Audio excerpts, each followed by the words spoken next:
నేను మందుని, కానీ నేను మందుని కాదు, కానీ నేను మందుల షాప్లో ఉంటాను, నన్ను మట్టుకు తీసుకోవద్దు, ఎందుకంటే నేను నిజంగా మందుని కాదు అంట. శివరంజని నచ్చకపోతే వేరే డాక్టర్ దగ్గరికి వెళ్ళొచ్చు, కానీ నీ బిడ్డకి నువ్వే ఫస్ట్ డాక్టర్. సో నువ్వు రాంగ్ చేస్తే అక్కడ బిడ్డకి ప్రమాదం జరగవచ్చు. బట్ ఆ ప్రాణం పోకుండా మనం నిలబెట్టాలి. పూర్ పీపుల్ అసలు వాళ్ళకి డిస్క్లైమర్, ఫార్మసీలో ఏమి ఇస్తే అది తీసుకుంటారు వాళ్ళు. ఇప్పటికీ ప్రజలకి ఓఆర్ఎస్ని అడిగితే ఇవే ఇస్తున్నారు. అంటే స్కూల్స్లో పిల్లలు ఫెయింట్ అయినా ఇదే ఇస్తున్నారు, ఫార్మసీస్లో ఇదే దొరుకుతుంది, హాస్పిటల్స్లో ఇన్ పేషెంట్స్కి, అంటే నువ్వు షుగర్ జబ్బు ఉన్న వాళ్ళకి కూడా ఇదే ఇస్తావా?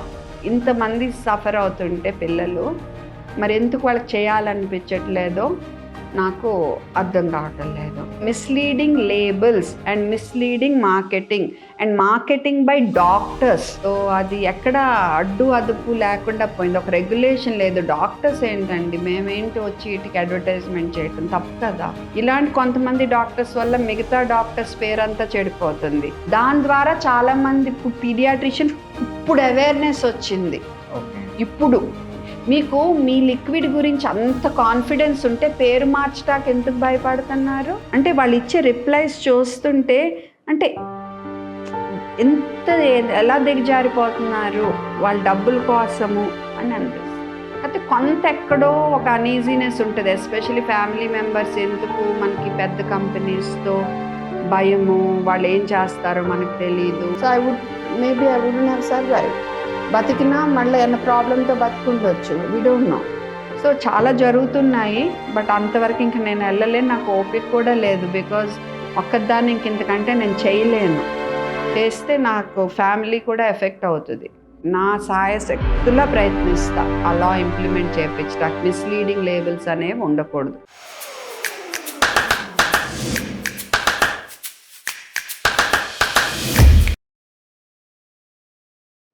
హలో ఎవ్రీవన్, ఈరోజు జరిగిన పాడ్కాస్ట్లో చాలా ఇన్సైట్స్ తెలుసుకుందాం. ఇది చాలా ఎమోషనల్గాను ఉంది. ఒక డాక్టరు తను ప్రాక్టీస్ చేసుకుంటూ ఒక యాక్టివిస్ట్గా మారి తన భుజాల మీద ఒక ఇనిషియేటివ్ తీసుకుంది. ఎవరు సపోర్ట్ చేయకపోయినా గత 7 సంవత్సరాలుగా దీని మీద పోరాటం చేస్తూ ఆన్లైన్ ద్వారా అందరికీ అవేర్నెస్ తీసుకొస్తుంది. ఈ క్యాంపెయిన్లో చాలామంది డాక్టర్స్ కూడా ఇప్పుడు యాడ్ అయ్యారు. అసలు ఈ క్యాంపెయిన్ ఏంటి?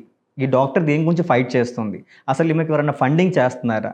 తన ఏం ఏంటి, అసలు తను ఏం చేయాలనుకున్నది అనేది ఈ షో ద్వారా తెలుసుకుందాం. Welcome ma'am, welcome to real speak. So first of all thank you for coming to our show ma'am. Thank you doctor Rahul గారు. డాక్టర్ శివరంజని సంతోష్ అనగానే ఒక యాక్టివిస్ట్గా చాలామందికి ఇప్పుడు ఐడెంటిఫై చేస్తున్నారు, బీయింగ్ అ పీడియాట్రిషియన్ కదా. అసలు ఈ యాక్టివిస్ట్గా మారడానికి ఫస్ట్ మీకు మోటివేషన్ అసలు ఏంటి మేడం? అంటే మారలేదు, యాక్టివిస్ట్ అనుకుంటా ఎప్పుడు. ఓకే. చిన్నప్పటి నుంచి కూడా కాలేజీలో కూడా అందరూ నన్ను చిన్న టీవీలో సీరియల్ కుసుమ్ అని ఉండేది. ఓకే. ఆమె కూడా ఎక్కడ ఏదన్నా ఎవరికన్నా కష్టం వచ్చినా గబక్కుని వెళ్ళిపోయే క్యారెక్టర్ అనమాట. సో అలా పిలిచేవారు.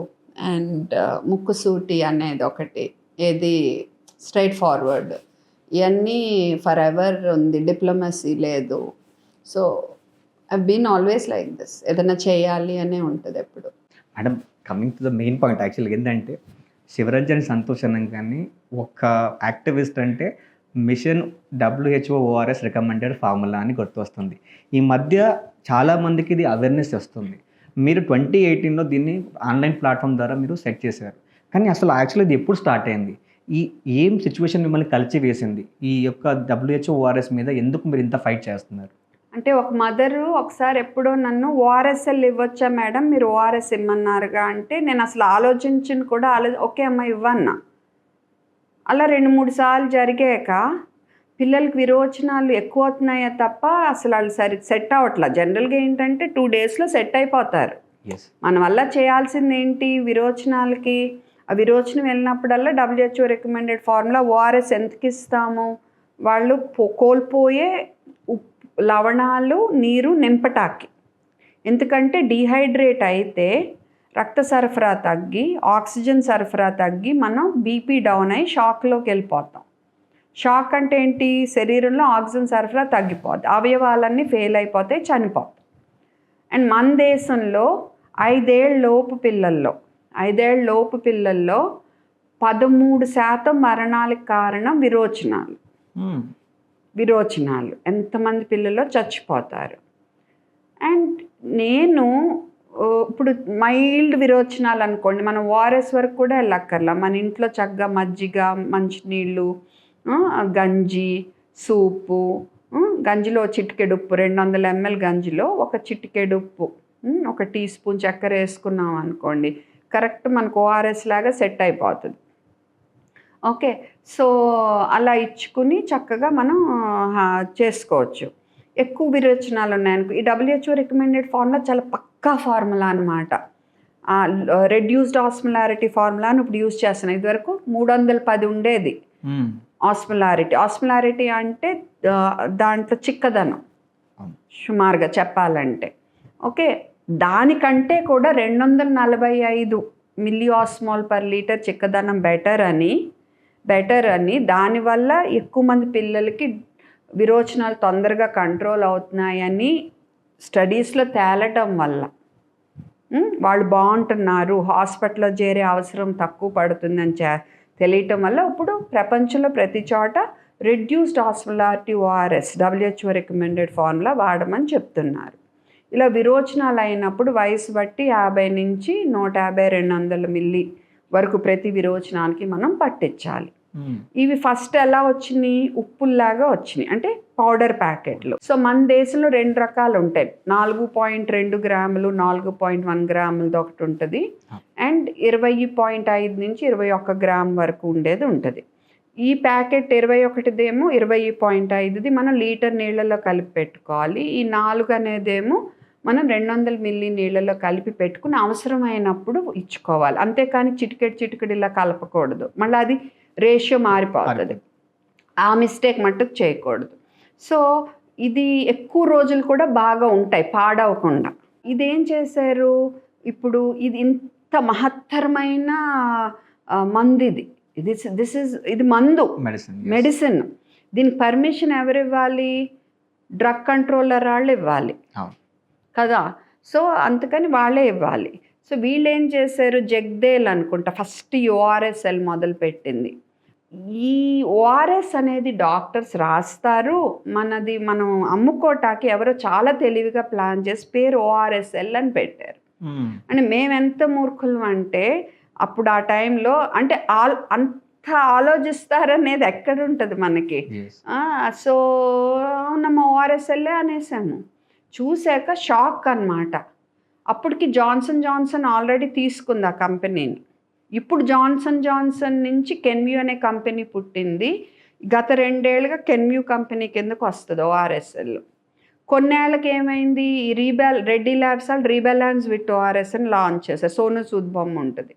ఇవన్నీ కాకుండా మళ్ళీ చాలా కంపెనీలు వచ్చేసినాయి. ఓఆర్ఎస్ అని పెడతారు, ముందు ఒక ఎల్లో, పీనో, ఎమ్మో, విట్టో ఏదో ఒకటి పెట్టేసి అమ్మేయటం. ఎక్కడుంటాయి ఈ ఫార్మసీస్లో అంటే ఇవాళ ఎవరో నాకు మెసేజ్ పెట్టారు, నేను మందుని కాదు, కానీ నేను మందుల షాప్లో ఉంటాను, నన్ను మట్టుకు తీసుకోవద్దు ఎందుకంటే నేను నిజంగా మందుని కాదు అంట. అంతే, అది కరెక్ట్గా అన్నారు వాళ్ళు. ఓఆర్ఎస్ అని ఉంటుంది అండ్ వెళ్ళినప్పుడల్లా ఇది ఇస్తున్నారు. ఇందులో WHO రికమెండెడ్ ఫార్ములా కంటే 10 రెట్లు చక్కెర ఉంది ఓఆర్ఎస్ఎల్లో. అండ్ రిబెలాన్స్ విత్ ఓఆర్ఎస్లో 6 రెట్లు అనుకుంటా. ఓకే, ఏమవుతుంది ఎక్కువ చక్కెర ఉంటే? మోషన్స్ పెరిగిపోతాయి. ఆ చక్కెర శరీరంలో నీటిని పేగులోకి లాగి మోషన్స్ పెరిగేట్టు చేస్తుంది. అంటే నేను మోషన్స్ ఉన్నాళ్ళకి ఇస్తున్నాం, ఇది యాక్చువల్గా మోషన్స్ పెంచి వాళ్ళ హాస్పిటల్లో చేరేట్టు చేస్తుంది. అండ్ నేను చెప్పినా కదా, మోషన్స్ ఎక్కువైతే చనిపోవచ్చు. సో ఎక్కడెక్కడ ఏం జరిగిందో మనకు కూడా తెలియదు. అండ్ పిల్లలు చనిపోతే దీనివల్ల చనిపోయిందన్నది కూడా ఆ పేరెంట్స్కి ఇప్పుడు వరకు తెలిసి ఉండకపోవచ్చు. ఓకే, సో అది చాలా కష్టంగా అనిపించింది. ఎంత మోసం, కోపం, కష్టం, బాధ అన్నీ. సో వీళ్ళని ఎడ్యుకేట్ చేయాలని చెప్పి నా ఛానల్లో ఒక వీడియో అండ్ వచ్చిన పేరెంట్ అందరికీ జాగ్రత్తగా చెప్పటం. అండ్ ఇప్పటికీ కూడా చాలామంది డాక్టర్స్కే తెలియదు ఈ మోసం గురించి. ఇప్పుడు నెల నుంచి మనం రేస్ చేసిన చాలా అవేర్నెస్తో ఇప్పుడు తెలుగు రాష్ట్రాల్లో బాగా వచ్చింది. అండ్ గత 2-3 ఏళ్ళ నుంచి చాలామంది ఇన్ఫ్లుయెన్సర్స్ ఇండియాలో రేస్ చేస్తున్నారు అవేర్నెస్. సో అలా మొదలైందనమాట. అసలు దీన్ని ఎలాగా ఇది దిస్ ఇస్ క్రిమినల్. సో అందుకని నేను ఇంకా అవేర్నెస్తో పాటు 2021లో ఫస్ట్ లెటర్ రాసా CDSCOకి, centre for drug standards. So వాళ్ళకి రాస్తే వాళ్ళు అన్నారు ఇది మా కింద రాదు, మేము పర్మిషన్ ఇవ్వలేదు, FSSAI వాళ్ళు ఇచ్చారు, ఫుడ్ సేఫ్టీ వాళ్ళు, వాళ్ళకి రాయండి అన్నారు.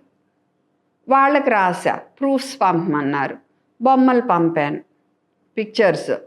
దెన్ తర్వాత హెల్త్ మినిస్ట్రీకి డైరెక్ట్ రాసి వీళ్ళకి కాపీ పెట్టాను. ఓకే, హెల్త్ మినిస్ట్రీ నుంచి వీళ్ళకి ఆర్డర్ వచ్చింది FSSAI వాళ్ళకి, look in to this matter అని. అవన్నీ ఉన్నాయి నా దగ్గర డాక్యుమెంట్స్.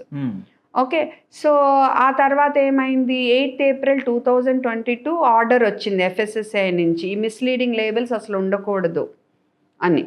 సరే అని వీఆర్ వెరీ హ్యాపీ అది పని జరిగిందని.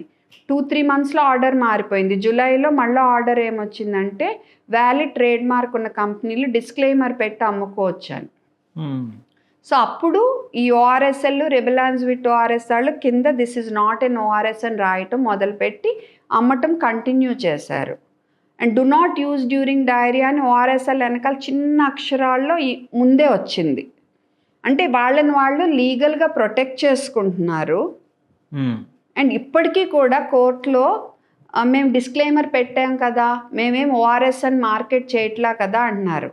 మీరు ఆర్సెల్ అని మార్కెట్ చేసినా అక్కడ అక్షరాలు క్లియర్గా ORS అని ఉండటం, ఇప్పుడు ఎవరు షాప్కి వెళ్ళినా ఫార్మసీ వాళ్ళు అదే ఇవ్వటం జరుగుతుంది. అందుకని మీకు మీ లిక్విడ్ గురించి అంత కాన్ఫిడెన్స్ ఉంటే పేరు మార్చడానికి ఎందుకు భయపడుతున్నారు? ఇది 5 టీ స్పూన్ చక్కెర ఉన్నది, మీరు రోజు సైలెంట్ డీహైడ్రేషన్ అని ఒక కొటేషన్ పెట్టించారు. మీరు ఎప్పుడైనా చదువుకున్నారు, మీరు డాక్టరు, నేను డాక్టరు, మనకి ఎప్పుడు టెక్స్ట్ బుక్స్లో సైలెంట్ డీహైడ్రేషన్ అనేది చదువుకున్నామా? ఇప్పుడు ఉండొచ్చు, దానికి ఏంటి మన ఇంట్లో లిక్విడ్స్ తాగమంటాం, అంతేకాని 5 టీ స్పూన్ చక్కెర ఉన్న లిక్విడ్స్ని తాగమంటామా? అదే రిఫ్రెషింగ్ డ్రింక్స్ లాగానో ఏదో సడన్ ఎనర్జీ బూస్ట్ కావాలన్నట్టు తాగొచ్చు. అంతేకాని నువ్వు డీహైడ్రేషన్కి ఇది బెస్ట్ లిక్విడ్ అని అడ్వర్టైజ్మెంట్ చేస్తున్నావు, ఇప్పుడు ORS బదులు ఆర్సెల్ అని అనిపిస్తున్నావు, డిస్క్లైమర్ పెట్టావు, రెబెలాన్స్ విత్ ORS కూడా నువ్వు డిస్క్లైమర్ పెట్టావు. కానీ ఇప్పటికీ ప్రజలకి ORS అని అడిగితే ఇవే ఇస్తున్నారు. దానివల్ల ఎంతోమంది నష్టపోయారు. కొంచెం ఎథిక్స్ ఉండాలి కదా మీకు కూడా. మీరు పేరు మార్చండి, ORS అని తీసేయండి, డీహైడ్రేషన్ కానీ ప్రమోట్ చేయొద్దు, ఒక రిఫ్రెషింగ్ లిక్విడ్స్ అనో ఇంకేదన్నో అనండి.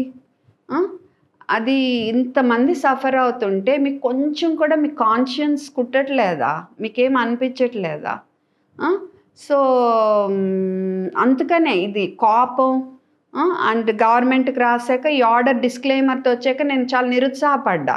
ఇలా అయితే ఎలాగా, ఎంతమంది డిస్క్లైమర్ ఏంటి డాక్టర్స్కే తెలియదు first. On top of it ఇప్పుడు పూర్ పీపుల్ అసలు వాళ్ళకి డిస్క్లైమర్ ఏంటి, ఫార్మసీలో ఏమి ఇస్తే అది తీసుకుంటారు వాళ్ళు. హాస్పిటల్స్లో ఇవే ఇస్తున్నారు. నేను ఇప్పుడు హాస్పిటల్స్ కూడా మల్టీ స్పెషాలిటీ హాస్పిటల్స్కి ఒక్కొక్కరికి ఫోన్లు మొదలు పెడితే ఇప్పుడు 2 హాస్పిటల్స్లో ఆపేరు వీటిని. సో నా సైడ్ నుంచి అన్ని సైడుల నుంచి చూస్తున్నా. Indian academy of paediatrics local బ్రాంచెస్కి, సెంట్రల్ బ్రాంచెస్కి మల్టిపుల్ టైమ్స్ రాశాను, వాళ్ళతో ఫోన్ చేసి మాట్లాడాను, కమిటీ వాళ్ళతో, బట్ ఎవరు ముందుకు రాల. అండ్ అది చాలదన్నట్టు కాన్ఫరెన్సెస్లో వీళ్ళ స్టాల్స్ ఉండేవి. ఇంకా బాగా కష్టం అనిపించి లాస్ట్ ఇయర్ ఇంకా నేను గట్టిగా అన్నాను అనమాట, మీరు ఎలా స్టాల్ పెట్టారు కాన్ఫరెన్స్లో అని. అది కొంచెం వైరల్ అయింది, జర్నలిస్ట్ సౌత్ ఫస్ట్ న్యూస్ వాళ్ళు రాసింది. దాని ద్వారా చాలామంది ఇప్పుడు పీడియాట్రిషియన్ ఇప్పుడు అవేర్నెస్ వచ్చింది. ఇప్పుడు ఇది హై షుగర్ లిక్విడ్ ప్రతి చోట, అంటే స్కూల్స్లో పిల్లలు ఫెయింట్ అయినా ఇదే ఇస్తున్నారు, ఫార్మసీస్లో ఇదే దొరుకుతుంది, హాస్పిటల్స్లో ఇన్ పేషెంట్స్కి, అంటే నువ్వు షుగర్ జబ్బు ఉన్న వాళ్ళకి కూడా ఇదే ఇస్తావా? అండ్ డయాబెటిక్ కీటోఎసిడోసిస్ వచ్చి ఎంతమంది ప్రాణాలు పోతాయి? షుగర్ జబ్బు ఉన్న వాళ్ళు కార్టన్స్ కొని పెట్టుకుంటున్నారు ఈ వీళ్ళల్లో. సో అందుకని నేను ఇంకా ఇలా కాదు, నేను ఎంతసేపు వెనక నుంచి చేయటం కాదు, it has to come in to the open అని గట్టిగా ఐ హ్యాడ్ టు టాక్. అది దాని ద్వారా పీడియాట్రిషియన్స్కి డాక్టర్స్కి చాలామందికి అవగాహన వచ్చింది, చాలామందికి. బట్ ఇప్పటికీ నాకు తెలుసు చాలామందికి తెలీదు. సో హాస్పిటల్స్ ద్వారా, తర్వాత endocrine society of India and women paediatricians ఫోరంని అప్రోచ్ అయ్యా. వాళ్ళు ఎండోక్రైన్ సొసైటీ ఆఫ్ ఇండియా వాళ్ళు ఇప్పుడు ఇంప్లీడ్ అయ్యారు మన పిటిషన్లో. నేను పిఐఎల్ వేసాను ఇంకా 2022 సెప్టెంబర్లో. ఏంటి, ఓఆర్ఎస్ అనేది తీసేయాలి, మిస్లీడింగ్ లేబుల్స్, అండ్ ఇలాంటి డ్రింక్స్ స్కూల్స్లోను ఫార్మసీస్లోను హాస్పిటల్ ఇన్ పేషెంట్స్కి అవైలబుల్ ఉండకూడదు అని చెప్పి వేసాను. సో అది ఇప్పుడు endocrine society of India join అయ్యారు. విమెన్ పీడియాట్రిషియన్స్ ఫోరం జాయిన్ అవటానికి అప్లై చేశారు, ఇంప్లీడ్ అంటాము, అది ఇంకా యాక్సెప్ట్ అవ్వాల. ఇప్పుడు వీళ్ళు కూడా నన్ను జాయిన్ అయ్యారు. ఐఏపీతో కూడా గట్టిగా పర్స్యూ చేస్తున్నాను. హోప్ఫుల్లీ వాళ్ళు కనుక టేకప్ చేసి ఇండియన్ అకాడమీ ఆఫ్ పీడియాట్రిక్స్ ఒక్క లెటర్ మన ప్రైమ్ మినిస్టర్ గారికి రాసినా ప్రాబ్లం సాల్వ్ అవుతుంది. కానీ అది చేపించటానికి నేను నా సాయశక్తులా ప్రయత్నిస్తున్నాను. ఎంతవరకు సఫలం అవుతుందో నాకు తెలీదు. వాళ్ళు ఎందుకు చేయట్లేదో కూడా ఇప్పటికీ నాకు అర్థం కావటం లేదు. ఇంతమంది సఫర్ అవుతుంటే పిల్లలు, మరి ఎందుకు వాళ్ళకి చేయాలనిపించట్లేదో నాకు అర్థం కావటం లేదు. సో ఇవన్నీ లీగల్గా హాస్పిటల్స్ని రీచ్ అవ్వటం. అండ్ నెక్స్ట్ నా సోషల్ మీడియాలో మొన్న నేను పెట్టిన మెసేజ్కి డాక్టర్స్ అందరూ ముందుకొచ్చి చాలామంది వాళ్ళు వీడియోస్ చేశారనమాట. ఈ misleading labels of ORSL and Rebalanz with ORS గురించి. సో వాళ్ళ ద్వారా అండ్ ఐఏపీతో, ఇండియన్ అకాడమీ ఆఫ్ పీడియాట్రిషియన్స్తో పర్సిస్ట్ అవటం ద్వారా కోర్టులో కేసు ఫైట్ చేస్తా, హాస్పిటల్స్ పర్సనల్గా ఫోన్ చేయటం ద్వారా, ఇంకా గవర్నమెంట్కి రాయటం ద్వారా, ఇప్పుడు నేను ఒక పోస్ట్ పెడితే చాలామంది ప్రజలు రిప్లైస్ ఇచ్చారు, వాళ్ళు ఎంత సఫర్ అయ్యారు, అవి కూడా గవర్నమెంట్కి చేర్చాలి అనేది చూస్తున్నాను. మరి ఏ రకంగా అయినా, ఎందుకంటే అవేర్నెస్ ఈ వీడియోలు కొన్ని రోజులే గుర్తుంటాయి. ఒక లా అనేది ఉంది మనకి, ఆ లాని ఇంప్లిమెంట్ చేస్తే ప్రభుత్వం బాగుంటుంది. Okay madam, being a doctor, paediatrician, busy doctor ఉండి కూడా ఈ యాక్టివిస్ట్గా మారడానికి అసలు ఎక్కడ స్టార్ట్ అయింది మీకు మోటివేషన్? అంటే ఇప్పుడు ఎవరి పేరెంట్స్ పిల్లల్ని తీసుకొచ్చినా ఫస్ట్ నుంచి అన్నీ ఎక్స్ప్లెయిన్ చేయటం, జస్ట్ వాళ్ళు జలుబు దగ్గుకు వచ్చారు కదా, జలుబు దగ్గునే ట్రీట్మెంట్ ఇస్తాను అన్నట్టు కాకుండా కేర్ ఎలా ఉండాలి, ప్రివెన్షన్ ఎలా ఉండాలి, ఇలా ప్రథమ చికిత్స నేర్చుకోవాలి, అండ్ తల్లులకి పిల్లలు పుట్టక ముందే కౌన్సిలింగ్, పిల్లలు పుట్టినప్పుడు ఇలా ఉండాలి, ఇలా ఉంటారు, ఫీడింగ్ ఇలాంటి ఇబ్బందులు ఎదురవ్వచ్చు, ఎలా పడుకోబెట్టాలి, ఇవన్నీ ముందే చెప్పేదాన్ని. కొంతమంది మదర్స్ ప్రెగ్నెంట్గా ఉన్నప్పుడు నన్ను కలిసేవారు, అక్కడ మొదలైంది. తర్వాత నెమ్మదిగా యూట్యూబ్లు ఇవి కొంచెం బాగా పికప్ అయ్యాక మెసేజ్లు వచ్చి కొన్ని చాలా విపరీతంగా అనిపించేవన్నమాట. అయ్యి బాబాయ్ ఇలాగా మిస్లీడ్ చేసేస్తుంటే మనలాంటి వాళ్ళు కనుక వాటిని కౌంటర్ చేయకపోతే దెన్ దే విల్, అసలు ఇది ఎక్కడికి వెళ్ళిపోతుంది, I have to raise awareness అని అనిపించింది. అందుకని 2018లో ఈ YouTube channel and Facebook and Insta start చేశా. కానీ వాటిని నిజంగా ఈ ముందుకు ఎలా తీసుకెళ్ళాలనేది నాకు అంత ముందు ఒక టీం కొంచెం హెల్ప్ చేశారు బిగినింగ్లో. ఆ తర్వాత మొత్తం ఇంకా నేనే పోస్ట్ చేయటం, అది కొన్ని రోజులకి టయర్డ్ అయిపోయేదాన్ని. మీరు అన్నట్టు ఇప్పుడు పిల్లల్ని చూడాలి, ఇంటి దగ్గర చూసుకోవాలి, యాజ్ ఎ మదర్ నా రోల్ చూసుకోవాలి, ఇవన్నీ కాకుండా ఈ పోస్ట్లు అవి చేయటం కొంచెం కష్టమని బాగా స్లో అయిపోయా. కోవిడ్ వచ్చినప్పుడు ఎవరు పడితే వాళ్ళు ఇష్టం వచ్చినట్టు ఆ టెస్ట్ ఈ టెస్ట్, ప్రతిదానికి సిటీ, ప్రతిదానికి ఎంఆర్ఐ, అందరూ ఈ మందులు కొనేసి దాసేసుకున్నారు. మీకు గుర్తుంది కదా, అవి చూసి అన్ని ప్రయోగాలు పిల్లల మీద, పెద్దాళ్ళదేదో పిల్లలది అదే ప్రయోగం. యాక్చువల్లీ పిల్లల్లో అంత కాంప్లికేట్ అవ్వాల Covid, it was behaving very differently. MISC గురించి అవగాహన లేకుండే అప్పుడు. సో అప్పుడు మళ్ళా సడన్గా లేదు no I have to do అని మళ్ళా ఐ స్టార్టెడ్ డూయింగ్ అనమాట. సో కొంచెం యాక్టివ్గా ఇంకా అక్కడి నుంచి పర్సిస్ట్ అవుతానే ఉన్నాను. అండ్ ఈ మధ్య ఇంకొంచెం ఇంకా బాగా యాక్టివ్గా చేస్తున్నాను. మేడం, ఫస్ట్ ఎయిడ్ ట్రైనర్, అసలు ఈ కాన్సెప్ట్ ఎప్పుడు ఎవాల్యుయేట్ అయింది మేడం? అప్పుడే. సో నేను హైదరాబాద్ వచ్చింది మేము 2009, 2010 నుంచే ఓకే. ప్రతి పేరెంట్కి చెప్పటం అక్కడి నుంచి మొదలైంది. సో 2010 ఎండింగ్ ఆర్ 11 నేను ఫస్ట్ హాస్పిటల్ నుంచి వేరే చోటకి చేరినప్పుడు అక్కడ అది అప్పుడే వస్తున్న boutique berthing place. So cream of the city అక్కడికి వచ్చేవారు. సో వాళ్ళకి ముందే మదర్స్కి క్లాసెస్ పెట్టడము అండ్ డెలివరీ అయిన మదర్స్కి ఫస్ట్ ఎయిడ్ గురించి క్లాసెస్ పెట్టడము ఇలా మొదలైంది. చెయ్యాలి, వీళ్ళకి తప్పనిసరిగా చెయ్యాలి, నేర్పించాలి. అదేంటి అసలు సగం హాస్పిటల్లో నర్సింగ్ స్టాఫ్కే గబుక్కుని సిపిఆర్ చాలామందికి రాదు, చోకింగ్ అయితే ఏం చేయాలో తెలీదు. అలాంటిది మనము అసలు యాక్చువల్గా ఎంతమందికి తెలియాలి? హాస్పిటల్ అయితే అందరికీ తెలియాలి. అది కాకుండా ఇప్పుడు డ్రైవర్స్కి తెలియాలి, పబ్లిక్ ఇదిలో ఎవరున్నా మాల్స్లో వాళ్ళకి తెలియాలి, బస్ స్టాండ్లు, రైల్వే స్టేషన్లు, ఎయిర్పోర్ట్స్లో వాళ్ళకి తెలియాలి, క్యాబ్ డ్రైవర్స్కి తెలియాలి, ఈ టోల్ బూత్ దగ్గర ఉన్న వాళ్ళకి తెలియాలి, అంబులెన్స్ వచ్చే వరకు ఏం చేయాలి ఏం చేయకూడదు అనేది. అండ్ అందరికంటే ముఖ్యం నా సైడ్ నుంచి తల్లిదండ్రులకి బాగా తెలియాలి. ఎందుకంటే తల్లిదండ్రులు వాళ్ళు ఫస్ట్ డాక్టర్స్ పిల్లలకి. ఏం చెయ్యాలి ఏం చేయకూడదు అనేది వాళ్ళకి తెలియాలి. ఎందుకంటే ఇప్పుడు శివరంజని నచ్చకపోతే వేరే డాక్టర్ దగ్గరికి వెళ్ళొచ్చు, కానీ నీ బిడ్డకి నువ్వే ఫస్ట్ డాక్టర్. సో నువ్వు రాంగ్ చేస్తే అక్కడ బిడ్డకి ప్రమాదం జరగవచ్చు. సో ఇప్పుడు ఫర్ ఎగ్జాంపుల్ ఫిట్స్ రాగానే మన వాళ్ళు తాళాలు చేతిలో పెట్టేస్తారు. తాళం వెళ్ళి ఇక్కడ గుచ్చుకుంది అనుకోండి, ఎంత ప్రమాదం. దానివల్ల లాభం లేకపోగా నష్టం జరగవచ్చు. కాబట్టి ఫిట్స్ వస్తే ఏం చేయాలి? ఫిట్స్ చాలా common, 6 months to 6 years. So fits వస్తే ఏం చేయాలి? అండ్ గొంతు అడ్డం పడింది అనుకోండి, అది సెకండ్స్లో సీన్ మారిపోతుంది. మీరు కరెక్ట్ ఫస్ట్ ఎయిడ్ చేయకుండా గబగబ వెళ్ళి పొడి చేశారనుకోండి, ఇంకా లోపలికి వెళ్ళిపోతుంది. దగ్గనివ్వకుండా కదిలిచ్చారనుకోండి, ఇంకా లోపలికి వెళ్ళిపోతుంది. సో ఆ ఫస్ట్ ఎయిడ్ తెలియాలి. తెలియపోవటం వల్ల ఏ ప్రాణం పోకూడదు అనే తపన, ఆ తపనతో ఇప్పటికీ కూడా ఎంత బిజీ ప్రాక్టీస్ అయినా కూడా కొత్తగా ఫస్ట్ టైం నన్ను మీట్ అవుతుంటే అన్నీ చెప్పే పంపిస్తా. యాక్సిడెంట్ ప్రివెన్షన్ అంటే పిల్లలు ప్రమాదంలో పడకుండా ఏం చూసుకోవాలి మీరు? వేడి వస్తువులు అవి దగ్గర పెట్టొద్దు, స్టీములు ఇవ్వద్దు డైరెక్ట్గా, ప్లగ్ పాయింట్లు జాగ్రత్తగా చూసుకోవాలి, మెట్ల మీద పరిగెట్టే ఆటలు వద్దు, తలుపుల వెనకాల జాగ్రత్తగా ఉండాలి. ఇవన్నీ చెప్తాను.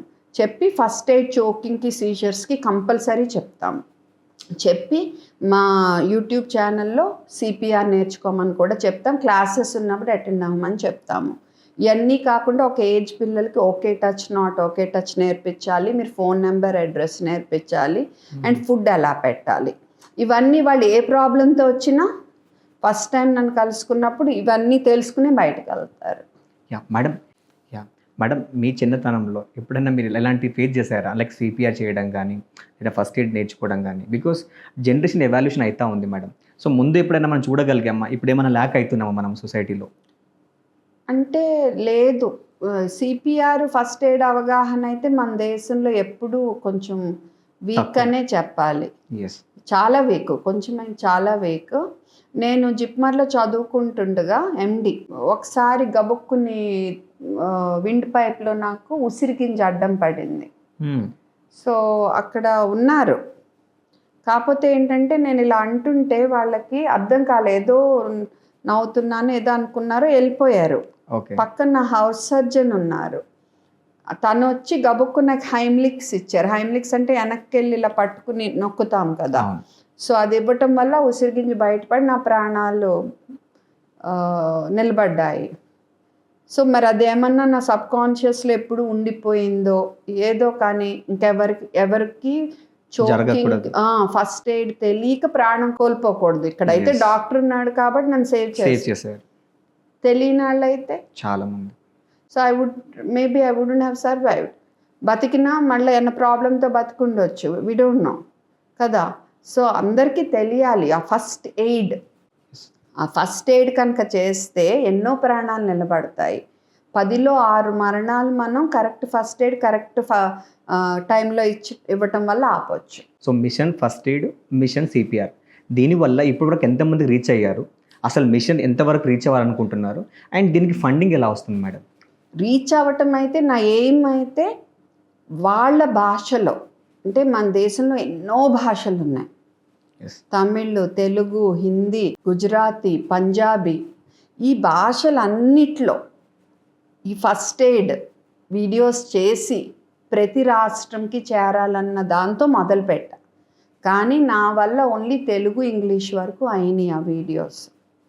ఓకే, సో నా మిషన్ ఏంటంటే ఇండియాలో ప్రతి మారుమూల ప్రదేశంలో కూడా ఫస్ట్ ఎయిడ్ కనీసం చోకింగ్కి, ఫిట్స్కి అండ్ అందరికీ సిపిఆర్ తెలవాలి. ఓకే, ఇది నా ఎయిమ్. ఓకే, అండ్ ఇది వాళ్ళ లాంగ్వేజ్లో వాళ్ళకి మనం నేర్పించగలగాలి. ఇంకోటి ఏంటంటే నేను తెలంగాణ గవర్నమెంట్కి ఒక 2-3 టైమ్స్ రీచ్ అవుట్ అయ్యాను లెటర్స్ ద్వారా. రెస్పాన్స్ అయితే ఇప్పటి వరకు లేదు. ఏంటంటే హై స్కూల్ కరికులంలో ఫస్ట్ ఎయిడ్ నేర్పిస్తే కనుక మీరు సిపిఆర్ నేర్పిస్తే కనుక Telangana will be the first state to do it. దీన్ని చూసుకుని ఇండియాలో మిగతా రాష్ట్రాలు చేస్తే జనరేషన్స్ ఇంకా ఒక్కసారి మనం అది స్టార్ట్ చేసామంటే ఊరూరా ప్రతి ఒక్కళ్ళకి ఆ కుటుంబంలో ఒకళ్ళకి ఫస్ట్ ఎయిడ్ తెలిసి ఉంటుంది. So that will be a revolutionary change. కానీ మనం పట్టించుకునే నాదుడు లేడు కాబట్టి మనం చేసేది మనం చేస్తున్నాము. బట్ ఒకవేళ గవర్నమెంట్ కనుక ఇది టేకప్ చేస్తే అది ఒక లెవెల్కి వెళ్ళిపోతుంది. ఇప్పుడు ఫస్ట్ ఎయిడ్ కరికులం కనుక ఇప్పుడు మీరు అమెరికా, ఇంగ్లాండ్లు చూస్తే నా దగ్గర చూపించటానికి అక్కడి నుంచి వచ్చిన వాళ్ళు పిల్లలు ఉంటారు, 7వ క్లాస్ 8వ క్లాస్ పిల్లలు, అందరికీ సిపిఆర్ తెలుసు. They know, they are taught CPR. కానీ మనకి ఘోరం, మన పరిస్థితి చాలా ఘోరం. సో ఇప్పటికీ కూడా ఫిట్స్ వస్తే చేతిలో తాళం పెట్టే స్టేజ్లోనే ఉన్నాం మనం. గబుక్కుని గొంతుకు అడ్డం పడితే ఎవరైనా పిల్లాడు చాక్లెట్ మింగాడంటే ఆ వీడియో వైరల్ అవుతుంది తప్ప ఆ గొంతుకు అడ్డం పడిన వాడి ప్రాణం ఎలా సేవ్ చేయాలనే వీడియో వైరల్ అవ్వదు మన దేశంలో ఇప్పుడు వరకు కూడా.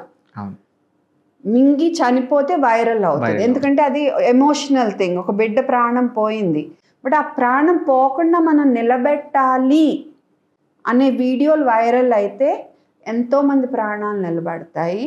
అండ్ గవర్నమెంట్ టేకప్ చేస్తే నేను ఇప్పుడు ఈ చెప్పిన ఐడియా హై స్కూల్ పిల్లలకి ఫస్ట్ ఎయిడ్ సిపిఆర్ పెడితే అసలు నథింగ్ లైక్ ఇట్. సో నా మిషన్ ఏంటంటే ఇండియాలో మన దేశంలో ప్రతి చోట అందరికీ ఫస్ట్ ఎయిడ్ సిపిఆర్ తెలిసి ఉండాలి. అండ్ నేను డైరెక్ట్గా రీచ్ అయింది సుమారుగా 18,000 to 20,000 మంది నేను పర్సనల్గా ట్రైన్ చేశాను. హైదరాబాద్లో కానీ, ఆంధ్రప్రదేశ్లో కానీ, బెంగళూరులో కానీ. అండ్ ఇప్పుడు కొంతమంది పీడియాట్రిషియన్స్ గ్రూప్ ఫామ్ అయ్యి నెమ్మదిగా ఆ గ్రూప్లో ఉన్న వాళ్ళకి ఫస్ట్ ఆన్లైన్ సెషన్ తీసుకున్నా నేను. ఛత్తీస్గఢ్, ఉత్తరాఖండ్, పంజాబ్ అండ్ తమిళనాడు. ఇప్పుడు అందులో ఒకళ్ళు ఇంకా బాగా ముందుకు తీసుకెళ్తున్నారు, ఉత్తరాఖండ్ ఆయన. అలా అందరూ ఒక్కొక్కళ్ళు తీసుకెళ్లారనుకోండి, దెన్ మా డాక్టర్స్మే చాలా వరకు we can do it. But government take up చేస్తే కనుక then it will be amazing. Madam, breastfeeding mothers and ఇప్పుడు వచ్చే ప్రతి పిల్లల పేరెంట్స్కి కూడా మీరు ట్రైనింగ్ చేస్తున్నారు. చాలామందికి అపోహ ఎక్కువ ఉంటుంది ఏంటంటే, ఇప్పుడు ఈ జనరేషన్లో ఉన్న ప్రాబ్లం ఏంటంటే వాళ్ళు వాళ్ళ పేరెంట్స్ని మీద డిపెండ్ అవుతున్నారు. చదువుకున్న వాళ్ళు వాళ్ళ పేరెంట్స్ మీద డిపెండ్ అవుతున్నారు. వీళ్ళకి తెలుసుంటుంది ఎలా చేయాలి, ఏం తినబెట్టాలని వీళ్ళు అనుకుంటున్నారు. కొన్నిసార్లు ఇప్పుడు ఏమైపోయిందంటే ఈ జనరేషన్ వల్ల అయ్యో ఇప్పుడు చాలా అడ్వాన్స్ అయిపోయింది కదా, మాకు తెలియదు అని వీళ్ళు దీని మీద డిపెండ్ అవ్వడం. అసలు ఒక సింక్ లేదు మేడం, చాలా గ్యాప్ వచ్చేస్తుంది. అంటే వీళ్ళకి చెప్పాలా, వాళ్ళు వీళ్ళకి చెప్పాలా అనేది అదంతా కూడా బేబీ మీద ఇంపాక్ట్ పడుతుంది. అసలు ఏది కరెక్ట్, ఎవరు ఎలా ఫాలో అవ్వాలా? అంటే పూర్వకాలంలో వీళ్ళు ఉన్న నాలెడ్జ్ గ్రేటా, లేదంటే ఇప్పుడు వీళ్ళకున్న అవేర్నెస్? ఏది మనం తక్కువ చేయకూడదు. ఓకే, ఎక్స్పీరియన్స్ అనేది ఎప్పుడు విలువైంది. కాకపోతే ఏంటంటే ఆ ఎక్స్పీరియన్స్ ఎప్పటి నుంచో వస్తుంది. కానీ కొన్ని ఏంటంటే వాళ్ళు చెప్పారు కదా మేము పాటిస్తాం, మేము చెప్పాం కదా వీళ్ళు పాటించాలన్నట్టు వచ్చే కొన్ని హార్మ్ఫుల్లీ కూడా ఉన్నాయి. అండ్ అనాదిగా ఏంటి పుట్టగానే తేనె నాకు ఇచ్చటం, మళ్ళా ఉయ్యాలేసినప్పుడు, అన్నప్రసన్నప్పుడు నాకు ఇస్తారు. వద్దు అని మేము చెప్పామనుకో, ఇప్పుడు ఎప్పటి నుంచో మేము ఇవ్వలేదా అంటాం. కరెక్టే, ఇవ్వలేదా అనేది కరెక్టే. కానీ ప్రమాదం ఒక 20-30 లక్షలు ఒక మందికి జరగచ్చు. సో ఆ జరిగే బిడ్డ మీ బిడ్డే అయితే ఎంత బాధ. కొన్ని ఎక్స్పీరియన్స్ బట్టి చెప్పే మనకు బాగానే మంచియే అంటే బిడ్డకి తీసుకుందాము, మంచి కానీ వదిలేటాక కాళ్ళు రెడీ ఉండాలి, మంచివైనవి చెప్తే వింటాక వీళ్ళు రెడీ ఉండాలి. ఎందుకంటే బిడ్డ బాగుండాలి. Madam, milk production in mothers basically చాలామందికి పుట్టగానే రావు, కొంతమందికి కొన్నాళ్ళు వచ్చి ఆగిపోతాయి. అసలు ఇంతకుముందు లేని ప్రాబ్లం ఇప్పుడు ఎందుకు వస్తుంది? అసలు ఇది తగ్గిపోవడానికి గల రీజన్స్ ఏంటి? అంటే మనం ఎవల్యూషన్ అయ్యే కొద్దీ మనం అడ్వాన్స్ వెళ్ళడం వల్ల, అంటే లైఫ్ స్టైల్ మారడం వల్ల అవుతుందా, లేదా అసలు వీళ్ళు సెల్ఫ్ కాన్ఫిడెన్స్ పోగొట్టుకోవడం వల్ల అవుతుందా అనేది చెప్పండి. ఇప్పుడు పేద ప్రజలు ఉంటారు చాలామంది, పాకల్లో ఉన్నాను, వాళ్ళల్లో పాలు తగ్గటం అనేది చాలా అరుదు. చాలా తక్కువ. ఓకే, ఎవరైతే డబ్బాలు కొనుక్కోగలరో వాళ్ళల్లో ఎక్కువ చూస్తాం మనం. ఓకే, అంటే ఏంటి అర్థం? Everything is in the mind. రెండోది చుట్టూ ఉన్నాడు, అయ్యో పాలు రాలా అనేసరికి మదర్కి ఒక రకమైన డిప్రెషను, ఆత్మన్యూన్యత భావం వచ్చేసి దానివల్ల పాలు తగ్గుతాయి. యాక్చువల్గా ఫస్ట్ 48 గంటలు అంత పాలేం ఉండవు, మొత్తం రోజంతా కలిపి 50 మిల్లీ వస్తాయేమో, చుక్కలే. ఫస్ట్ కొంచెం బిడ్డ బరువు కూడా తగ్గుతాడు. ఓకే, తర్వాతే పికప్ అవుతారు. అండ్ ఫస్ట్ 48 గంటలు ఒకసారి యూరిన్ వెళ్తే చాలు అన్నట్టు చెప్తాము. ఓకే, సో ఇవన్నీ దృష్టిలో పెట్టుకుని మీరు తల్లికి బిడ్డ పుట్టగానే, అది నార్మల్ డెలివరీ అయినా సిజేరియన్ అయినా, ఎంత తొందరగా తల్లి బ్రెస్ట్ దగ్గర బిడ్డను పెడితే అంత మంచిగా పాలు పడతాయి. అండ్ ఎన్నిసార్లు పెడితే అంత మంచిగా పాలు పడతాయి. చక్కగా బిడ్డను తల్లి పక్కన పడుకోబెడితే అంత బాగా పడతాయి. చుట్టూ ఉన్నాళ్ళు మాటికి నీకు ఇంకా రాలా అంటే పడవు. ఆ స్ట్రెస్ ఉండకూడదు, మంచి పాజిటివ్ వైబ్స్ ఉండాలి చుట్టూ. సో అందుకని అండ్ ఈ టైంలో మనం మిస్ అయితే బస్సు ఇంకా తర్వాత కష్టమైపోతుంది. తర్వాత మదర్కి మళ్ళీ ఆ ఫ్లో తెప్పించడం కష్టమైపోతుంది. అందుకే నేను ఫస్ట్ 2-3 డేస్ 4 డేస్లో ఎవరన్నా ఇంకా సెట్ కాలేదు పాలు అని, ఆర్ మదర్ టెన్షన్గా ఉన్నా, లాచింగ్ బాగా పడలేదన్నా, గంట పట్టినా ఆ మదర్ని వదిలిపెట్టకుండా అక్కడ కూర్చుని సెట్ చేసుకొని నేను పంపను. సో నేను ఇదివరకు పేరెంట్స్కి ఎప్పుడు పడుకోపెట్టి తినిపించొద్దని చెప్పేదాన్ని కాదు, ఓన్లీ పడుకోపెట్టి పాలు ఇవ్వద్దని, బాటిల్తో పాలు ఇవ్వద్దని చెప్పేవాళ్ళం. తల్లి పాలు ఇవ్వచ్చు. ఓకే, దానికి రీజన్ ఏంటో కూడా చెప్తా. ఓకే, సో కానీ మొన్న ఒక మదర్, వెల్ ఎడ్యుకేటెడ్ మదర్, మాటికి జలుబు వస్తే ఏమ్మా బాటిల్ ఇస్తున్నావా? లేదు డాక్టర్. ఇంట్లో అన్నీ శుభ్రంగానే ఉన్నాయి. ఇంట్లో ఇంకెవరికైనా దగ్గు జలుబు వస్తుందా? లేదు. అన్నం ఎలా పెడతావమ్మా అంటే పడుకోబెట్టి పెడుతుంది. సో ఏమవుతుంది, మాటికి చోక్ అవుతారు లిటిల్. దానివల్ల దగ్గు కంటిన్యూగా ఉంటుంది ఆ బేబీకి. ఇంక ఇప్పుడు నా లిస్ట్లో అదొకటి యాడ్ అయింది, మీరు పడుకోపెట్టి అన్నం పెట్టొద్దు అనేది. అక్కడ మొదలు పెట్టినప్పుడు గబగబ పెట్టేయకూడదు, ఒక్కొక్కటిగా కొంచెంగా పడుతుందా లేదా చూసుకుంటా. అండ్ మొదటి పుట్టినరోజు కల్లా ఫ్యామిలీ పాట్ ఫీడింగ్, అంటే మన ఇంట్లో వండుకునే టైప్ ఫుడ్స్ అన్నీ తినగలిగేట్టు ఉండాలి బిడ్డ. ఇడ్లీ, అన్నంలో కొంచెం పప్పు, కూరగాయలు, పండ్లు. మనం నాన్ వెజిటేరియన్ అయితే నెమ్మదిగా గుడ్డు, చికెన్, ఇవి కూడా అలవాటు చేయగలరు. శుభ్రమైనవి, పెస్టిసైడ్స్ తక్కువ ఉన్నాయి, మంచిగా వండినవి. ఈ జాగ్రత్తలు తీసుకుంటా బిడ్డను ఫోర్స్ చేయకుండా. ఫోర్స్ అంటే మళ్ళీ బొమ్మలు చూపించి తినిపించడం కూడా ఫోర్సే. బిడ్డ ఆహారాన్ని ఆహారంగా తినాలి, ఆ రుచిని ఆస్వాదిస్తా తినాలి. ఇవాళ తినకపోతే ఇంకోసారి ట్రై చేస్తాం. అంతేకాని ఫోర్స్గా మట్టుకు పెట్టం. నెమ్మదిగా వాళ్ళకే అలవాటు అవుతుంది. మా పాపతో నాకు అగ్రిమెంట్ ఉండేది, నీకు ఏదైనా ట్రై చేయాలి, నువ్వు ఇష్టం లేకపోతే ఇదిగో అమ్మ చేయి పెడితే చూసే అని చెప్పేదాన్ని. అన్నీ అలవాటు అయినాయి, ఎందుకంటే నచ్చుతాయి. అండ్ సో అలా ఒక్కొక్కటి అలవాటు చేసుకుంటూ పోవాలన్నమాట నెమ్మదిగా. ఫస్ట్ అన్నం, అందులో కొంచెం పప్పు ఒకటైతే అన్నం 3 సుమారుగా, ఆ లెక్క పాటించుకుంటా. నెమ్మదిగా నెయ్యి యాడ్ చేసుకోవచ్చు, నెమ్మదిగా కూరగాయలు ఇలా యాడ్ చేసుకుని, ఫ్రూట్స్ అన్నీ అలవాటు చేసుకుంటా. ఒక పూటతో మొదలుపెట్టి రెండో పూట, మూడో పూట అలా చేసుకుంటూ ఉంటే 9 నెలల వయసు సుమారుగా 3 పూటలు తింటారు పిల్లలు. సో చక్కగా అన్నీ అలవాటు చేయండి. అండ్ ఫస్ట్ బర్త్డే దాటాక సుమారుగా మీరు రోజు బిడ్డ తినేది ఇంత ప్లేట్ అయితే సుమారుగా ఈ సగము కాయగూరలు, పండు, ఈ సగము కార్బోహైడ్రేట్, ప్రోటీన్, పిండి పదార్థాలు, మాంసకృతులు అంటారు. ఓకే, అందులో కూడా ఈ కాయగూరలు, పిండి పదార్థాలు అనేవి కొంచెం ఎక్కువ, మిగతా కొంచెం తక్కువ. ఇందులో పాలు పెరుగు కలపట్ల, మనం పాలు పెరుగు కలిపి 500 మిల్లీ లోపు ఉండాలి. సో ముందే తీపి అలవాటు అయితే పిల్లలు తర్వాత మిగతాయి తినరు. మీరు కాయగూరలు, పండ్లు ఇవ్వాలనుకున్నా అంత బాగా తినరు. అందుకని ఇప్పుడు ఇదివరకు ఫస్ట్ బర్త్డే అనేవారు, ఇప్పుడు రెండో బర్త్డే వరకు తీపి అలవాటు చేయొద్దని చెప్తున్నారు. రీసెంట్ దీనివల్ల ఒబేస్ కూడా ఎక్కువ అయిపోతుంది. మోడీజీ కూడా మనకు క్యాంపెయిన్ చేస్తున్నారు. సో వీళ్ళేంటి, ఇప్పుడు తీపి అలవాటు అయిందనుకో, ప్రతి దాంట్లో మనం తీపి ఇస్తే ఆ తీపి లేకుండా తినరు అనుకో, ఇంకా తర్వాత అవే అలవాటు అయిపోతాయి. సో ముందు మంచి అలవాటు చేస్తే అవి లైఫ్ లాంగ్ వాళ్ళకి ఉండిపోతాయి. ఆ దృక్పథంతో వద్దంటున్నాం తప్ప పిల్లలకి ఇప్పుడు మనం ఎక్స్పీరియన్స్ బట్టి ఇవన్నీ నేర్చుకున్నాం. మేమేమి ఇప్పుడు ఇవన్నీ పాటించేసే కాదు, ఇప్పుడు బోల్డ్ ఎక్స్పీరియన్స్ బట్టి, గైడ్ లైన్స్ బట్టి మన ఇంట్లో కూడా మనం ఇవి పాటించడం బాగా మొదలు పెట్టాం. You also know that.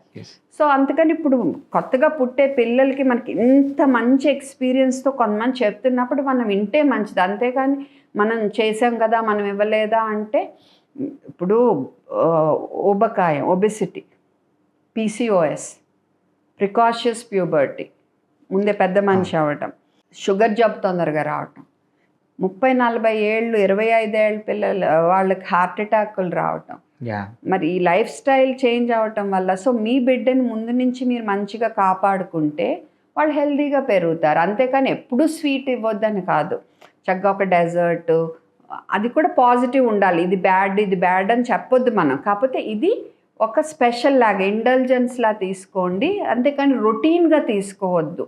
ఇది ఒక రొటీన్గా అవటం మన ఆరోగ్యానికి మంచిది కాదు అనేది మనం చెప్తే అది బాగుంటుంది. సో ఏవైనా స్పెషల్గానే ఉంచండి, అదే పనిగా చేయొద్దు అనేది. సో ఆ రకంగా మనం పిల్లల్ని పెంచుకుంటే వాళ్ళు బాగుంటేనే కదా మనకు హ్యాపీ. మేడం, మీరు ప్రాక్టీస్ చేసుకుంటూ ఇదంతా యాక్టివిటీ చేస్తున్నారు, కానీ ఇదంతా బ్యాలెన్స్ చేయడానికి చాలా కష్టం. సో మీ వెనకాల మీ టీం ఉంటుందా? చాలామంది ఏంటంటే ఇప్పుడు మీరు ఒక MNCని మీరు అపీల్ చేస్తున్నారు. సో ఈ ప్రాసెస్లో వాళ్ళు చాలామంది మిమ్మల్ని రిప్లై క్వశ్చన్ అడగడం, ఇప్పుడు మీకు బుల్లి చేయడం కానీ ఇవన్నీ జరుగుతుంది. ఇవన్నీ ఎట్లా హ్యాండిల్ చేస్తున్నారు? ఈ వర్క్ లైఫ్ బ్యాలెన్స్ని, ఈ యాక్టివిటీస్ని ఎలా బ్యాలెన్స్ చేస్తున్నారు? దీనికి ఎవరైనా ఫండింగ్ చేస్తున్నారా? అస్సలు ఐఎమ్ ఏ సోల్ వారియర్. ఇప్పుడు మిగతా డాక్టర్స్ కొంతమంది జాయిన్ అయ్యారు. అండ్ ఒకళ్ళిద్దరు, ఒక పేరెంట్ ఒకళ్ళు ఢిల్లీ హైకోర్టులో ఫైల్ చేశారు వాళ్ళ బిడ్డ సఫర్ అవ్వటం వల్ల. అండ్ కర్ణాటకలో ఎవరో పీడియాట్రిషియన్, నాకు ఇప్పుడు అశ్విని అనుకుంటా, తర్వాత ఎత్తుతుంటే నాకు అది దొరకట్లా, ఆమె కూడా ఫైల్ చేసినట్టున్నారు ఎప్పుడో. మరి ఇప్పటికీ అది ఉందో లేదో, ఏమైందో నాకు తెలియదు. అదర్వైజ్ నేను ఒక్కదాన్నే, no funding, nothing, my time, my investment, my commitment to reach it to the end. So నాకు first mother's role I never want to neglect. That's my priority. Then as a doctor, and this one is something I have really taken up very seriously, and I'll try my best. నా సాయశక్తులా ప్రయత్నిస్తా ఆ లా implement చేయించడానికి. Misleading labels అనేవి ఉండకూడదు. ఇవనే కాదు, ఇప్పుడు ఈ మధ్య milk mixes మీద మేము చక్కెర వాడట్లేదు, బెల్లం వాడతాము, ఇది చాలా హెల్తీ అని డాక్టర్స్తోనే అడ్వర్టైజ్మెంట్లు చేపిస్తున్నారు. ఇలాంటి కొంతమంది డాక్టర్స్ వల్ల మిగతా డాక్టర్స్ పేరంతా చెడిపోతుంది. మనలో ఇప్పుడు 90% మంచాళ్ళం ఉంటాం, 10% చాలా మంచాళ్ళం ఉంటాం, 10% మరి ఏ ప్రొఫెషన్లో అయినా చెత్తాళ్ళు ఉంటారు. సో కొంతమంది వల్ల మిగతా అందరికి ఇప్పుడు బ్యాడ్ నేమ్ వస్తుంది. సో మిల్క్ మిక్సెస్, మీరు అందులో బెల్లం ఉన్నా చక్కెర ఉన్నా, చక్కెర 10 గ్రాములు బెల్లం 10 గ్రాములు ఉన్నా, చక్కెర వల్ల మనకి ఎంత నష్టమో బెల్లం వల్ల అంతే నష్టం. కొంచెం ఉపయోగం ఇనుము ఉండొచ్చు, బట్ నష్టం వైపు తీసుకుంటే ఒబెసిటీ పరంగా కానీ, పళ్ళు పుచ్చటం పరంగా కానీ, ఇది same rule. Same rule. So misleading labels and misleading marketing by doctors, ఈ 3 వెళ్ళిపోవాలి. మేడం ఇంత ప్రాసెస్లో మీకు ఏమైనా థ్రెటన్ కాల్స్ వచ్చాయా? ఎందుకంటే ఒక సోల్ ఫైటింగ్ మీరు చేస్తున్నారు అగేన్స్ట్ ఒక సిస్టమ్కి అగేన్స్ట్ మీరు ఫైట్ చేస్తున్నారు కదా. ఇప్పుడు ఏమైనా డిస్టర్బ్ చేయడం కానీ లేదంటే ర్యాపిడ్ కాల్ చేయడం కానీ? లేదు, కాల్స్ అయితే లేవు, కానీ సోషల్ మీడియాలో మన పోస్టులకు మట్టుకు చాలా అసహ్యంగా మెసేజ్లు పెట్టడం, రిప్లై పెట్టి మన బాధ పెట్టాలని చూడటం, అలాంటివి అయితే జరిగినాయి. అవి కూడా ఇప్పుడు తగ్గిపోయినాయి. నేను భయపడకుండా వాళ్ళని కూడా అవన్నీ ఫేక్ అకౌంట్స్ అవన్నీ పెట్టి, మీరు ఫేక్ అకౌంట్స్తో పెడితే యూజ్ ఏం లేదు, ఎవడం పట్టించుకోమని ఒక పోస్ట్ పెట్టి అప్పటి నుంచి బాగా తగ్గినాయి. సో వాళ్ళకి నేను భయపడట్లేదు, అయితే కొంత ఎక్కడో ఒక అనీజీనెస్ ఉంటుంది, ఎస్పెషలీ ఫ్యామిలీ మెంబర్స్. ఎందుకు మనకి పెద్ద కంపెనీస్తో భయము, వాళ్ళు ఏం చేస్తారో మనకు తెలీదు, అలాగా అన్నప్పుడు ఒక్కసారి కొంచెం వెనకడుగు వేయాలనిపిస్తుంది. కానీ వేస్తే ఎలా మొత్తం అసలు ఇంతవరకు వచ్చాక వెనకడుగు వేసామంటే మళ్ళీ 10 ఏళ్ల వరకు ఎవరు టేకప్ చేయరు అనిపిస్తుంది. And it's been 10+ years you are fighting alone for this, and దీనివల్ల చాలామందికి అవేర్నెస్ వచ్చింది. సో బహుశా ఇది ఇంకా ముందుకు వెళ్ళాలని కూడా మేము కూడా కోరుకుంటున్నాం. వెళ్ళాలి. అండ్ దీంట్లో ఏంటంటే మోస్ట్లీ మీకు ఎప్పుడైతే ఈ ఇనిషియేషన్ స్టార్ట్ చేశారో చాలామందికి అవేర్నెస్ కూడా వచ్చేసింది. ఓవర్ ద కౌంటర్ చూసినా కూడా చాలామంది ఇది ఓఆర్ఎస్ ఇది కాదు అని కూడా చాలామంది దాన్ని తీసుకుంటున్నారు. సో ఐ థింక్ ఈ ఇనిషియేటివ్ అనేది ఇంకా పెద్ద లెవెల్లో వెళ్ళాలి అంటే మీకు ఇంకేం సపోర్ట్ కావాల్సి వస్తుంది మేడం? సపోర్ట్ అంటే ఇప్పుడు తెలుగు స్టేట్స్లోనే బాగా వెళ్ళింది. మిగతా డాక్టర్స్ ప్రతి స్టేట్లో ప్రతి ఒక్కళ్ళు ముందుకొచ్చి అవేర్నెస్ రేస్ చేయటం, ప్రతి ఒక్కళ్ళ క్లినిక్లో మీరు ఓఆర్ఎస్ అంటే ఇవి కాదు అని ఒక బొమ్మ పెట్టుకుని ఓఆర్ఎస్ అంటే ఇది, అండ్ అది కూడా ఎలా కలుపుకోవాలో చెప్పాలి. లేకపోతే అక్కడ మిస్టేక్ మర్చిపోయి. అలా అంటే గుర్తొచ్చింది, ఇప్పుడు ఈ కెన్యూ కంపెనీ వాళ్ళు స్టీవియాతో లో గ్లూకోజ్ లో సోడియం అని పెట్టి ఒకటి స్టార్ట్ చేశారు, లో గ్లూకోజ్ అని. సో అది కూడా హైడ్రేషన్కి సరైంది కాదు, అండ్ స్టీవియా వల్ల ఉబ్బరం వస్తుంది మనకి. సో అది కూడా హైడ్రేషన్కి సరైంది కాదు. కానీ ఓఆర్ఎస్ఎల్ రెడ్యూస్డ్ షుగర్ ఓఆర్ఎస్ఎల్ అని ఉంటుంది.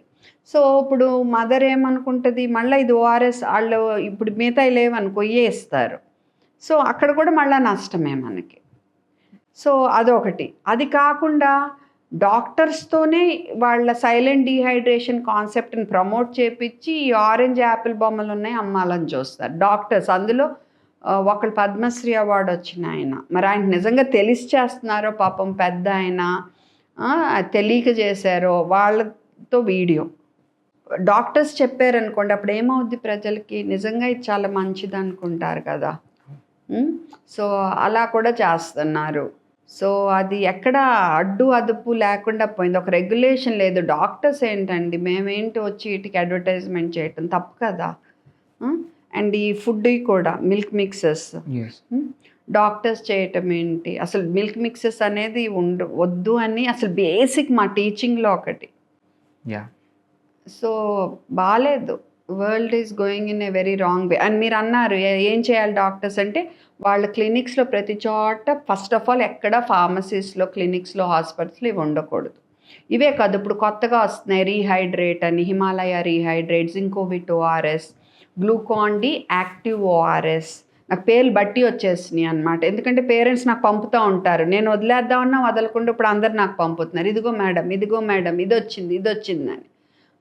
ఎలక్ట్రో చాయిస్ ఇవన్నీ ఏంటంటే ఫార్మసీస్లో ఉంటున్నాయి. సో ఓఆర్ఎస్ అనగానే ఇవి ఇస్తున్నారు. సో వీటిలో కూడా సేమ్ రెబిలాన్స్ విత్ ఓఆర్ఎస్లో ఎలాగో ఇందులో కూడా ఆ లెవెల్లో ఉంటున్నాయి చక్కెరలు. సో వీటినేవి ఫార్మసీస్లో ఉంచకూడదు అని గవర్నమెంట్ ఒక రూల్ తేవాలి. ఓన్లీ WHO రికమెండెడ్ ఫార్ములా అవే ఉండాలి అని ఒక రూల్ తేవాలి. హాస్పిటల్స్లో క్లినిక్స్లో కూడా మనం క్లియర్గా ఎక్స్ప్లెయిన్ చేసి పెట్టుకోవాలి ప్రతి క్లినిక్లో. అప్పుడు చేంజ్ వస్తుంది, ప్రజలకు ఒక అవగాహన వస్తుంది. ఇంకోటి ఏంటంటే, ఈ మధ్య కెన్యూ వాళ్ళ అడ్వర్టైజ్మెంట్, మీరు పౌడర్ ప్యాకెట్లు కొంటే మీరు సరిగ్గా కలపరు, దానివల్ల డేంజరు, అందుకని టెట్రా ప్యాకులు కొనండి అని. కరెక్టే, తప్పు కలపకూడదు. కానీ మన దేశంలో ₹20 లీటర్కి పెట్టుకునే వాళ్ళు ₹200 పెట్టుకోగలరా లీటర్కి? సో మనం వీళ్ళకి అవగాహన పెంచాలి వీటిని ఎలా వాడాలనేది. అండ్ కొన్ని గవర్నమెంట్స్ యూపీ అండ్ బీహార్ అనుకుంటా, వీళ్ళతో కొలాబరేట్ అయ్యారు. ఏది ఓఆర్ఎస్ గురించి ఈ కంపెనీ వాళ్ళు అవగాహన పెంచుతారంట. అంటే దెయ్యాలు వేదాలు వల్లేస్తాయి అంటారు చూసారా, ఆ రకంగా ఇది. వీళ్ళు ఏం చెప్తారు, ఇప్పుడు వెళ్ళి జనాన్ని అందరికీ టెట్రా ప్యాకులు కొనుక్కోండి, మీరు పౌడర్లు వద్దని చెప్పారనుకోండి, రేపేమవుతుంది, వీళ్ళు టెట్రా ప్యాక్ సేఫ్గా మిక్స్ చేయటం తెలిసినా కూడా ఇది బాగోవేమో అనుకుని అయ్యే కొనుక్కోవాలనుకుని డబ్బులు పాపం పెట్టుకోవాల్సిన పరిస్థితి రావచ్చు. సో గవర్నమెంట్ వీళ్ళని ఎంకరేజ్ చేయకుండా గవర్నమెంటే ఇది టేకప్ చేసి మంచి అవేర్నెస్ క్రియేట్ చేసి ఈ ప్యాకెట్ ఇన్ని నీళ్ళలో కలిపి పెట్టుకోవాలి మీరు అనే అవేర్నెస్ బాగా రేస్ చేయాలి. ఆర్ గవర్నమెంటే టెట్రా ప్యాక్స్ ఇవ్వాలి. కానీ టెట్రా ప్యాక్స్ కంటే సాల్ట్సే మోర్ స్టేబుల్, ఎక్కువ రోజులు ఉంటాయి. ఆ లెవెల్ కరెక్ట్గా మెయింటైన్ అవుతుంది.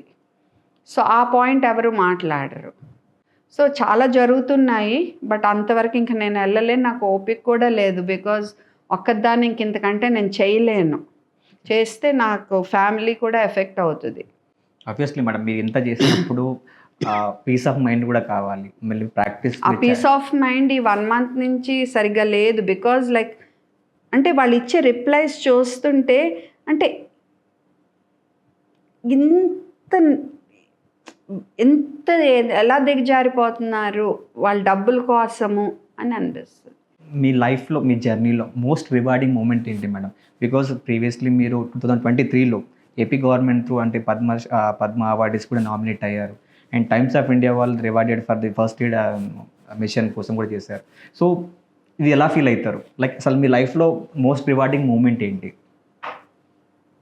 I think I'm waiting for it. Government if they pass an order, ఈ లిక్విడ్స్ ఏవి ఓఆర్ఎస్ పెట్టుకోకూడదు, స్కూల్స్లో, హాస్పిటల్స్లో, ఫార్మసీస్లో అమ్మకూడదు అంటే I think that will be the best reward, best award. And main awards పిల్లలు నా రూమ్కి చక్కగా డ్రాయింగ్లు వేసుకొస్తారు, నా రూమ్ అంతా ఉంటాయన్నమాట. వాళ్ళు ఇచ్చే అవార్డ్స్ బెస్ట్ అవార్డ్స్. నాకు వాళ్ళు ఇచ్చే awards best awards. Yes, Andhra government పద్మకి నామినేట్ చేసినప్పుడు I felt very good. And Times of India award వచ్చినప్పుడు I felt very good. But నన్ను చూస్ చేసుకోమంటే, నీకు పద్మ అవార్డు కావాలా, గవర్నమెంట్ ఈ ఆర్డర్ పాస్ చేయాలంటే ఈ ఆర్డర్ పాస్ చేయాలని అంట. Great initiative madam. కానీ ఇక్కడ ఒక చిన్న ఏంటంటే మేడం, ఇదంతా చేసుకోవడం చూసి చాలామందిని ఇన్స్పైర్ అవ్వడం మాత్రం కావాలి. ఎందుకంటే మీరు ఫైట్ చేస్తున్నారు, ఆ ఫైట్కి చాలామంది సపోర్ట్ కావాలి. సో ఈ ఫైట్ని ఎలా ఇంకా బెటర్ చేయాలనుకుంటున్నారు? సోషల్ మీడియా ద్వారా కానీ ఇంకా ఇన్ఫ్లుయెన్సర్ని యాడ్ చేయాలనుకుంటున్నారా? అది ఒక ప్లాన్ ఉంది, కానీ ఆ ప్లాన్ నేను ఇప్పుడు చెప్పాను అనుకో, ఆ కంపెనీస్ కౌంటర్ చేయొచ్చు. సో అది సోషల్ మీడియా ద్వారా ఇన్ఫ్లుయెన్స్ అయితే, అవేర్నెస్ అయితే రేస్ చేస్తాను, లీగల్గా ఫైట్ చేస్తున్నాము. నాకు ఇంకొక ఐడియా ఉంది, and that will ensure what I want to have. అంటే నేనేం కావాలని కోరుకుంటున్నానో అది అవుతుంది అనిపిస్తుంది. ఓవరాల్గా మేడం, మా వ్యూవర్స్కి కానీ మా లిజనర్స్కి కానీ మీరు ఈ పాడ్కాస్ట్ ద్వారా ఏం చెప్పాలనుకుంటారు? నిజాయితీగా ఉండండి లైఫ్లో. ఎందుకంటే మనం పడుకున్నప్పుడు మనకి ప్రశాంతంగా పడుకోగలగాలి. మన మనస్సాక్షి మనల్ని నువ్వు తప్పు చేసేవి, వాళ్ళు తప్పు చేసేవనే పని ఏమి మనం చెయ్యొద్దు. అండ్ పేరెంట్స్కి పిల్లలకి యాక్సిడెంట్ ప్రివెన్షన్ కానీ, అంటే యాక్సిడెంట్లు అవ్వకుండా చూసుకోవటం కానీ, ఫస్ట్ ఎయిడ్ నేర్చుకుని మీ పిల్లలు సేఫ్గా ఉంచుకోవటం కానీ, మంచి ఇన్ఫ్లుయెన్సర్స్ని ఫాలో అవ్వటం కానీ, ఎవరిని పడితే వాళ్ళని కాకుండా. అండ్ ఇన్ఫ్లుయెన్సర్స్ చెప్పినా మీ రీసెర్చ్ మీరు చేసుకుని నేర్చుకోండి, తెలుసుకోండి. అంతేకాని నేను చెప్పానని కరెక్ట్ అదే అని తీసేసుకోవద్దు. ఓకే, సో అదొకటి. తర్వాత మీ పిల్లలకి okay touch, not okay touch అనేది నేర్పించుకుని సమాజంలో సేఫ్గా ఉండేట్టు చూసుకోండి. మీ పిల్లలకు ఫోన్ నెంబర్లు, అడ్రస్లు నేర్పించుకోండి. అండ్ మీ పిల్లల్ని కంట్రోల్ చేయాలి అన్నట్టు పెంచకుండా, కంట్రోల్ చేయాలి అన్నట్టు పెంచకుండా వాళ్ళతో ఒక మంచిగా మాట్లాడి వాళ్ళు ఏమనుకుంటున్నారో తెలుసుకుని వాళ్ళకు ఒక సపోర్ట్ లాగా ఉంటా వాళ్ళు చాలా సమాజంలో ఒక మంచి వ్యక్తిత్వంతో పెరిగేట్టు తీర్చిదిద్దండి. కంట్రోలు పెట్టొద్దు, అతిగా గారాబము చేయొద్దు. కరెక్ట్గా మనం పెంచుకుంటే మీ పిల్లలు బాగుంటారు, మీరు హ్యాపీ ఉంటారు. అండ్ ఇంట్లో అందరూ ఒక మాట మీద ఉంటా, పిల్లల విషయంలో ఎస్పెషల్లీ మంచి వాతావరణం ఉంటే ఇంట్లో పిల్లలు కూడా మంచిగా పెరుగుతారు. యా మేడం, నార్మల్గా ఈ జనాలు కానీ మీకు ఎలా అప్రోచ్ అవ్వాలి, మీ చేసే ఇనిషియేటివ్ని ఎలా సపోర్ట్ చేయాలనుకుంటున్నారు? సపోర్ట్ చేయటం ఫస్ట్ నా పేజెస్ ఫాలో అవ్వాలి. అండ్ నేను రిక్వెస్ట్ పెడితే సిపిఆర్ నేర్చుకోండి, ఫస్ట్ ఎయిడ్ నేర్చుకోండి, నా ఓఆర్ఎస్ పోస్టులు ఫార్వర్డ్ చేయండి, ట్యాగ్ నరేంద్ర మోడీ గారు అంటే ట్యాగ్ చేసి మీరు ఈ ఓఆర్ఎస్ది వైరల్ చేయండి. Let it reach where it should reach. That is what I want from them. Thank you, ma'am. Thank you so much for your Thank you, Dr. so many thought process, so many awareness. ఇంకా విషయాలు తెలుసుకుందాం madam. Till then, signing off with Rahul madam, Real Speak. Thank you. Thank you.